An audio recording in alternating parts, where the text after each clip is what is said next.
Hello, all. My speech will be regarding racial tension.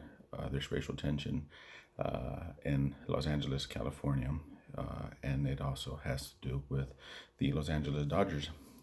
This racial tension goes back to the 1950s. It can be traced back even further, but we'll start off with the 1950s, moving on to the 1980s, and then to modern day 2020. what what is racial tension to have to do with the Los Angeles Dodgers? In all reality, it has a lot to do with the Los Angeles Dodgers, and yeah, this goes back to Jackie Robinson and being the first African American baseball player with the Dodgers back then, the Brooklyn Dodgers, who eventually moved to LA in 1958. So, what has changed overall? In all reality, not much has changed, with the exception of the name change from Brooklyn to Los Angeles. But other than that, that's about it. Racial tension has been part of this country for years, and I guess one way to see this is sports are a coping mechanism for us in hard times like these, as athletes and their sporting teams speak out, and public sees eye to eye with these athletes and whatnot. And eventually, these athletes at times go on to win championships for cities in particular, and it just brings communities in closer.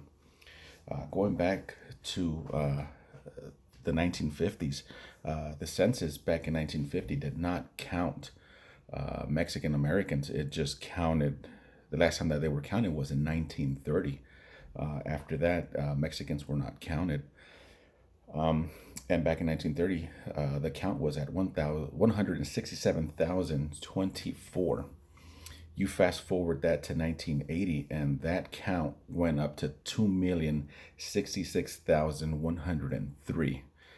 You fast forward up to 2019, and an estimated LA County population was over 10 million. That's just 2019, and that's an estimate of over 10 million. And the Hispanic community was at 48.6% of the LA community. Hispanics, Latinos, were at 48.6%. African Americans were at 9%. So it just shows you how racial inequalities here in LA don't jive. So moving back to 1950 and the Chavez Ravine, during that time, Chavez Ravine was a series of small communities.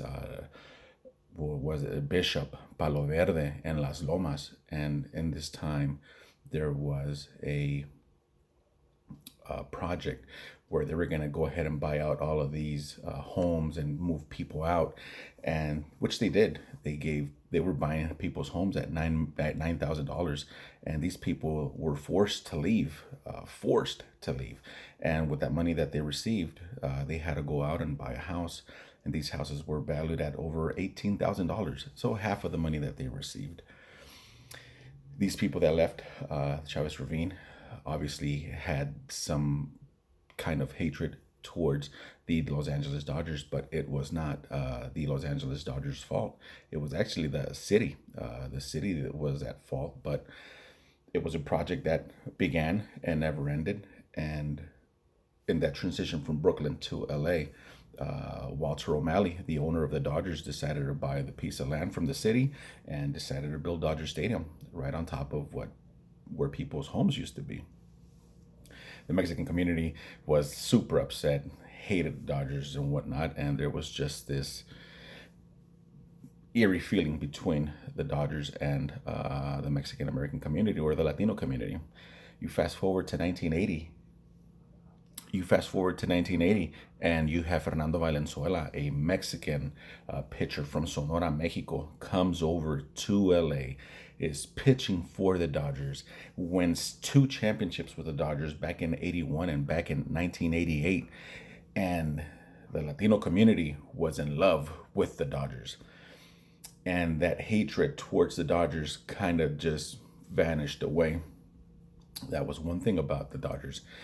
You fast forward to 2020, and racial tensions once again spark up. You have the death of George Floyd.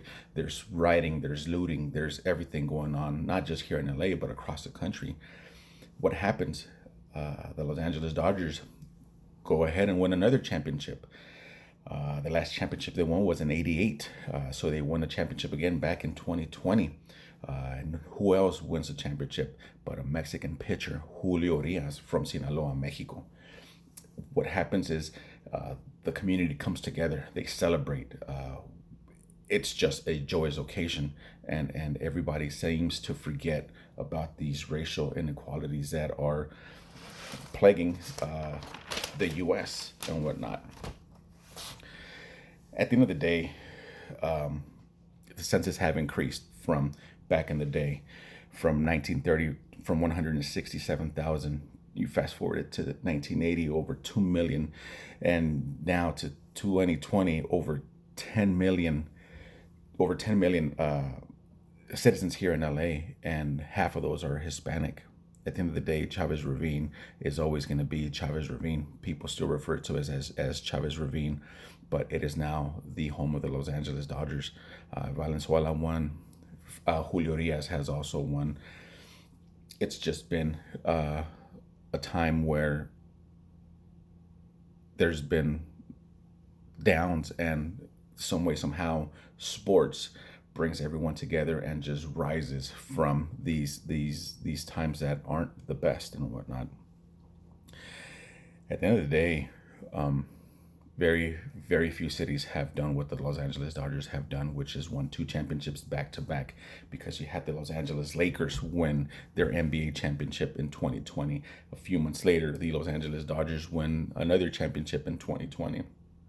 And it is just an awesome feeling to overcome all of these negative vibes, all these bad times, and we come together and we celebrate victorious as a city, as teams and whatnot. So yeah, my last thing is, what other cities do you know that have done this, or what was the last city that ever did this? All I have to say is, go Dodgers, go Lakers. That's it.